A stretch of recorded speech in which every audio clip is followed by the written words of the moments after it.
Hola a todos y a todas, me llamo Rocío Bartolomé Rodríguez y soy profesora de lengua española en la Universidad Autónoma de Madrid. Voy a exponer la experiencia de una actividad de evaluación entre iguales en el aula de español como lengua extranjera, en el aula de L, la cual consideramos una experiencia muy útil y necesaria. El índice de esta presentación es el típico de cualquier investigación empírica, lo pueden ver en pantalla, y a continuación vamos a empezar ya por la introducción. Espero no excederme más allá de los 10 o 11 minutos. La evaluación entre iguales es una metodología activa de aprendizaje. ¿Qué quiere decir esto? Que es una metodología que busca implicar al alumno y hacerlo protagonista de su proceso de enseñanza-aprendizaje. Es una metodología que busca que el estudiante sea el centro de la clase, el protagonista, y no tanto el profesor. Es decir, queremos pasar de un modelo expositivo de enseñanza a un modelo funcional, como se puede ver ahí en el cuadro. Los objetivos que perseguíamos con esta actividad era conocer cómo evalúan los estudiantes cuando tienen una rúbrica a su disposición y si es muy diferente esa nota de la nota que otorga la profesora a la hora de evaluar pues, una redacción en este caso. En segundo lugar, otro objetivo era fomentar prácticas que favorezcan el aprendizaje autónomo. En tercer lugar, queríamos saber el grado de satisfacción de los estudiantes con la evaluación entre iguales. Y por último, queríamos que los estudiantes desarrollaran competencias importantes para su trayectoria académica y profesional. Estas competencias aparecían recogidas en la guía docente y las hemos clasificado de esta manera en competencias generales, específicas y transversales, y hemos elegido y seleccionado aquellas que se practican con esta actividad. Como podéis ver, son muchas. La metodología que seguimos fue como sigue. Elegimos dos asignaturas del ámbito universitario en las que había estudiantes internacionales. Al final recogimos un corpus de 60 redacciones y correcciones de estudiantes, 41 en un grupo y 19 en el otro. Les pedimos a los estudiantes que redactaran un texto argumentativo de unas 700 o 1000 palabras y les dábamos a elegir 3 temas sobre los que ellos tenían algo que decir y que les gustaran. Uno de los grupos tuvo la clase durante un periodo prepandemia y lo hicimos de manera... Las redacciones las entregaban en clase, imprimidas por duplicado, una copia se la quedaba la profesora y la otra se repartía de manera aleatoria a otro compañero o compañera. El otro grupo realizó esta experiencia en un contexto de pandemia y realizamos a través de Moodle ese intercambio de redacciones, siempre de una manera anónima, nunca sabían a quién estaban corrigiendo porque, como veremos ahora en las plantillas, tenían que poner el número de pasaporte.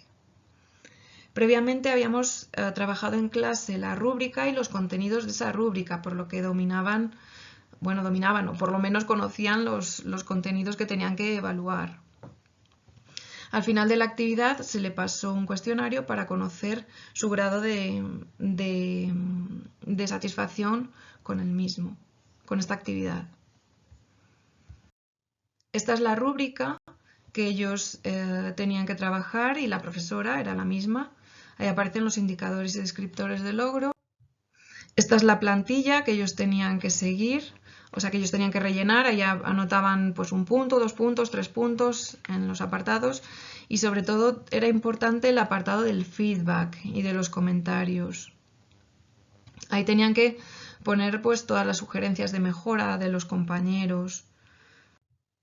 Este es el cuestionario que les pasamos al finalizar la actividad para conocer su grado de satisfacción. Y los resultados fueron como siguen. En cuanto al primer objetivo, que era conocer la diferencia entre la nota de estudiante y profesora, nos encontramos con este gráfico y es que en un 63% de los casos había una diferencia de más o menos 1 punto entre la nota de la profesora y la nota del estudiante. En un 21,7% de los casos era de 1,1 o 2 puntos esa diferencia y en un 15% de los casos había una diferencia de más de 2 puntos. ¿Sobre quién califica con notas más altas? Porque esto ya fue por curiosidad, por saber si los estudiantes eran más exigentes o la profesora era más exigente, y nos encontramos con que la profesora calificaba con notas más altas que el estudiante, daba calificaciones más altas. Los estudiantes tendían a ser un poquito tirar hacia la baja, vamos, no daban calificaciones tan positivas, tan altas.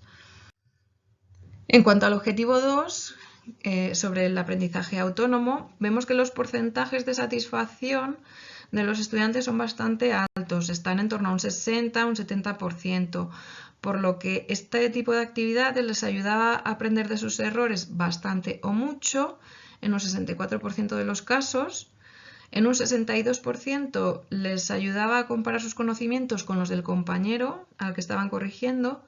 En un 57% de los casos les permitía aprender contenidos con más facilidad este tipo de actividades que pues, típicos ejercicios en clase o ejercicios no tan más dirigidos. En un 77% de los casos es una herramienta de evaluación muy positiva que les ayuda a saber qué tienen que reforzar. Y en un 59% de los casos creen que han aprendido más de esta manera, corrigiendo a los compañeros, que si solo la profesora llega y les entrega su hoja con su nota. Aunque sea una nota, porque yo les suelo dar toda la rúbrica, es decir, lo que han sacado en cada apartado, 3, 2, 1, yo solo lo suelo dar.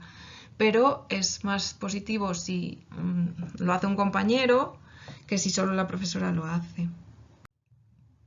En cuanto al objetivo 3, sobre el grado de satisfacción de los estudiantes con este tipo de actividades, descubrimos que a un 69% esta actividad les parecía bastante o muy útil y a un 62% les resultaba bastante o muy interesante.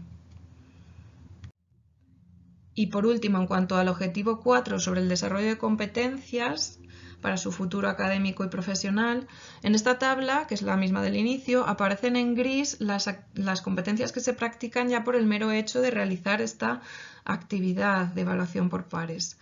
Y en blanco, las que podemos justificar a través de los comentarios que ellos hacen en la plantilla.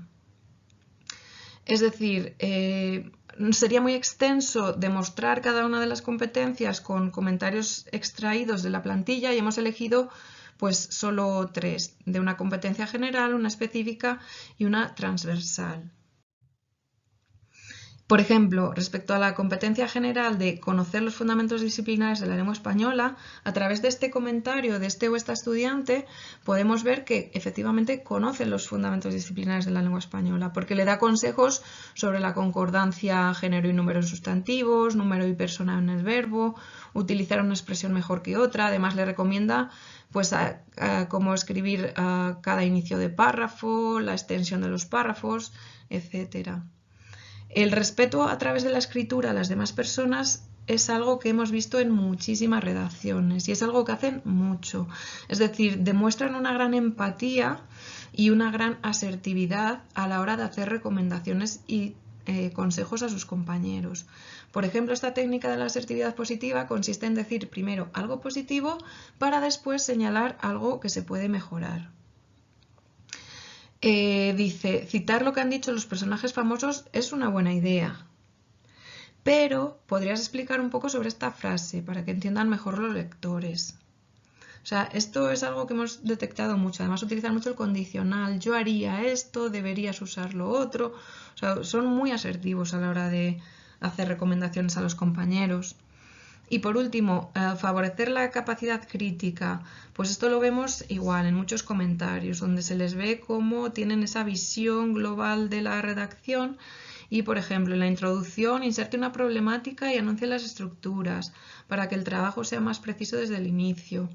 O sea, se ve a través de todos esos comentarios cómo van poniendo en práctica todas esas competencias y la verdad que es muy gratificante.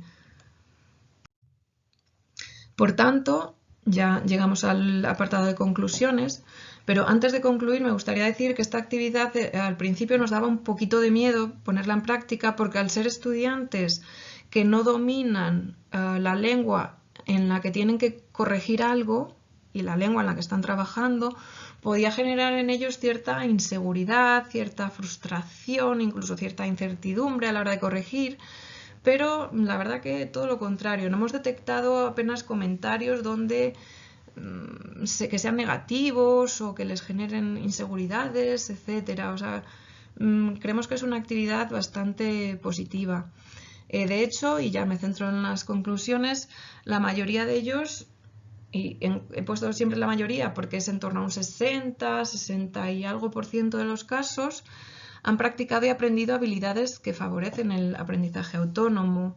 También la mayoría de estos estudiantes han practicado las competencias generales específicas y transversales que se requieren en la guía docente de estas asignaturas.